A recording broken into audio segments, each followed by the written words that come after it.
Mesdames, Messieurs, bonjour et bienvenue à ces bulletins d'infos au cours du briefing de la presse tenu le mercredi 6 septembre dans la soirée. Le vice-premier ministre et ministre de l'Intérieur Peter Kazadi a fait le point sur la mission gouvernementale diligentée à Goma dans la province du Nord Kivu sur l'instruction du chef de l'État. Ceci avant d'avouer les failles sécuritaires qui ont conduit à la suspension de certains responsables de la police et de l'armée. Suivez.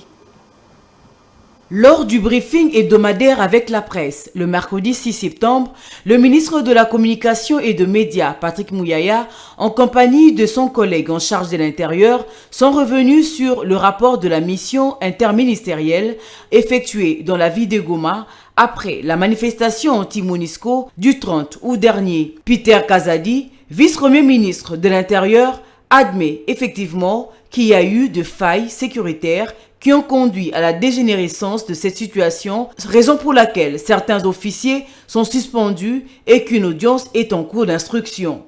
Avant les 30, on a observé les déploiements. Ce que j'ai dit est vérifiable. J'ai dit ici qu'avant les 30, on a constaté les déploiements et sorti. Pourquoi? J'ai expliqué qu'il s'agissait d'une marche de dissuasion. C'est normal, c'est stratégique. Comme cela a été fait à Kinshasa. Comme cela a été fait à Kinshasa d'ailleurs. C'était un message qu'on lançait aussi de l'autre côté. J'ai expliqué en troisième lieu que malheureusement, la secte a capturé un membre de la police nationale congolaise qu'elle a ramené dans son église. Et que les militaires qui étaient en train de faire la marche de dissuasion ont été informés qu'on venait de ravir un policier. Ils sont allés justement pour aller chercher les policiers qui étaient capturés par les membres de cette secte et à l'occasion, il y a eu des dérapages que nous déplorons. C'est ça les faits.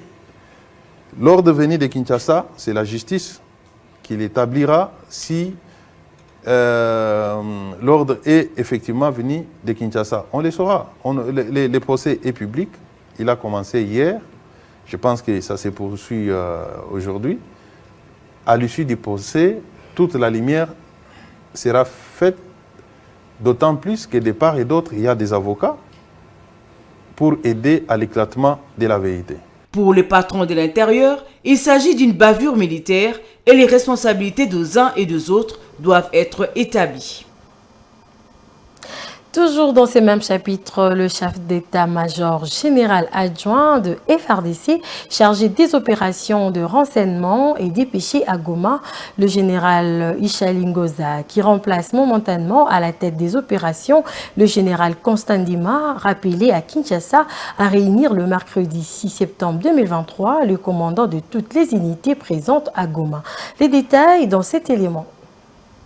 La nouvelle rencontre a été effective le mercredi 6 septembre 2023 entre le nouveau commandant des opérations et des renseignements dans le Nord Kivu, le général Ishali Ngoza, et les commandants de toutes les unités présentes à Goma. Selon le porte-parole des FARDC au Nord Kivu, le général Ishali Ngoza a donné de nouvelles directives aux chefs d'unité qui mènent des opérations au front. Chez nous en province du Nord Kivu, au regard bien évidemment de la situation qui a prévalu ici.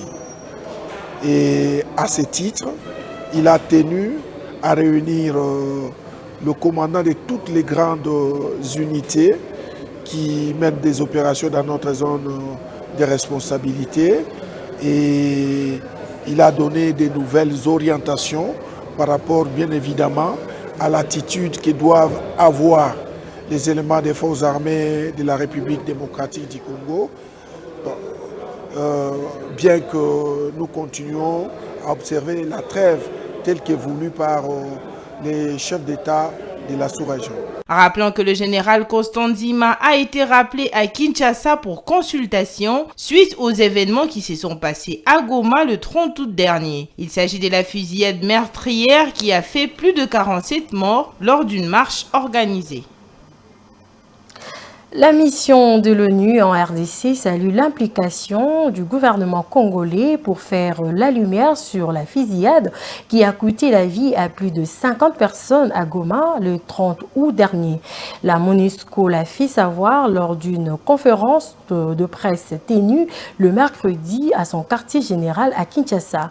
Pour la mission onusienne en RDC, toutes les personnes impliquées de près ou de loin dans cet incident doivent répondre devant la justice. Suivez. À l'entame de cette conférence de presse, la question était dans tous les esprits. Tout le monde voulait savoir ce que pense la MONUSCO sur cette fusillade de Goma qui a coûté la vie à plus de 47 personnes.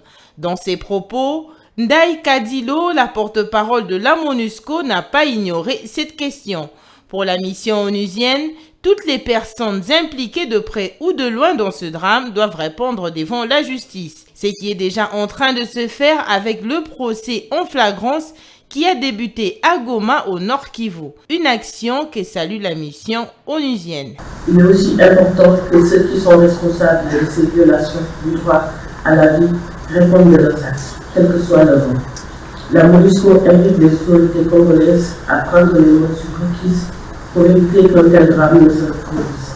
Au lendemain de cette fusillade, une mission gouvernementale conduite par le vice-premier ministre, ministre de l'Intérieur Peter Kazadi, s'est rendue à Goma. La MONUSCO salue les mesures annoncées lors du passage de cette délégation au Nord Kivu. Dans le même temps, la mission de l'ONU en RDC soutient l'enquête en cours pour faire la lumière sur cet événement tragique. Initialement, il y a eu des annonces de manifestations dans la ville de Goma, réclamant plus précisément le départ de la MONUSCO, mais aussi le départ de la présence de la force de la communauté d'Afrique de l'Est. Donc toute chose qui nous réconforte dans le fait que le travail est en cours pour faire la lumière sur ce qui s'est passé à Goma. Et je pense que ce travail permettra de savoir plus précisément quelles en étaient l'évaluation, quelles étaient les circonstances et surtout dans quelles conditions il y a eu usage de la force et usage excessif de la force. Une fois l'enquête finie, les conclusions seront certainement rendues publiques. Le procès en flagrance, lui, s'est poursuivi le mercredi devant la cour militaire de Goma. La population attend beaucoup de ces procès pour soulager tant soit peu la douleur de membres de famille des victimes. Clôture le mercredi 6 septembre de l'atelier sur le renforcement de valeurs et mesures anticorruption au sein de la présidence de la République. C'est le directeur de cabinet du chef de l'État qui a procédé à la clôture de ces travaux. Guylain Nyembo a invité le participant à s'approprier les recommandations issues de ces assises. Viningali Junior.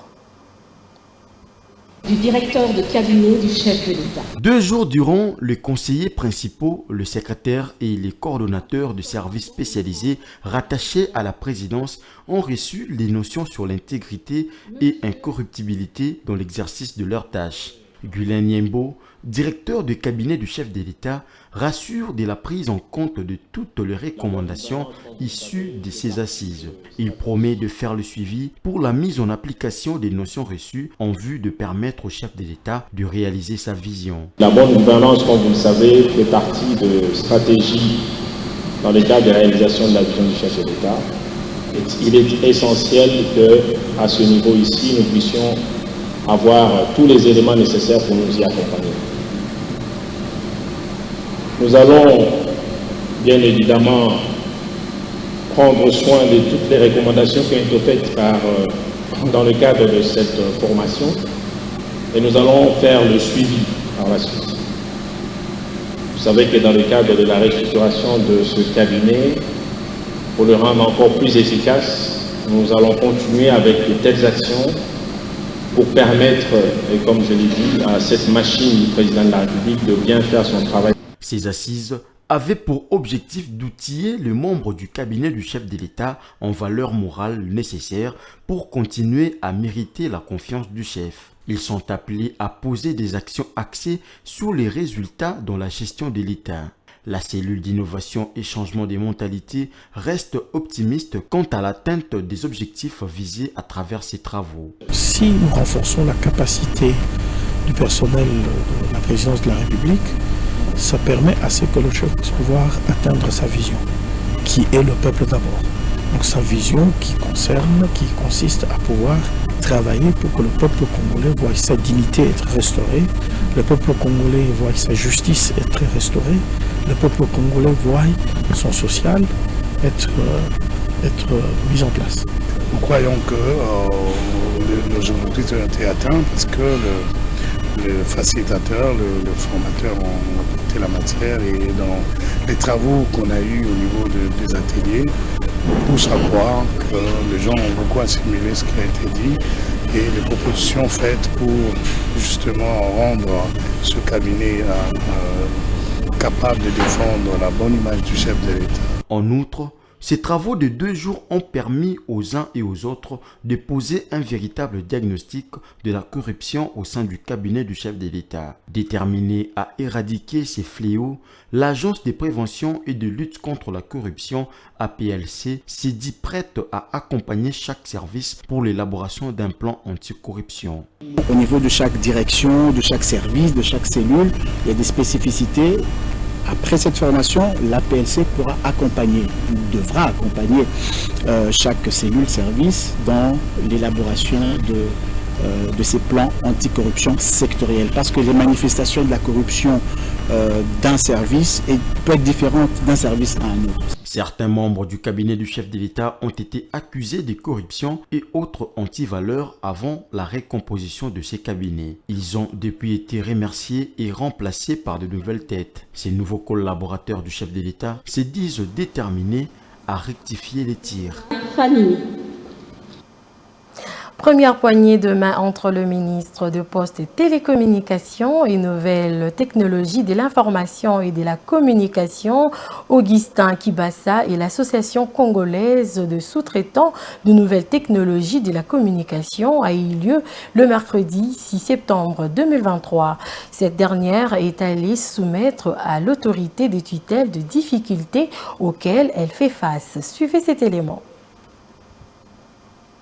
C'est une audience qui vaut un premier contact du ministre des Postes, Télécommunications et Nouvelles Technologies de l'Information et de la Communication, Augustin Kibassa, avec l'Association congolaise des sous-traitants du secteur de Nouvelles Technologies et de l'Information et de la Communication, conduite par Pepel Lubongoye. Des échanges techniques ont permis aux sous-traitants d'étaler leurs offres disponibles et les difficultés qui les asphyxient alors que la loi sur la sous-traitance leur accorde plusieurs avantages. Pour l'instant, nous sommes en train d'abord de promouvoir les entreprises qui sont en train d'œuvrer dans notre secteur. Nous avions déjà commencé de petites activités telles que encouragées par l'ARSP, l'autorité des régulations dans la sous-traitance, bien sûr dans le secteur privé.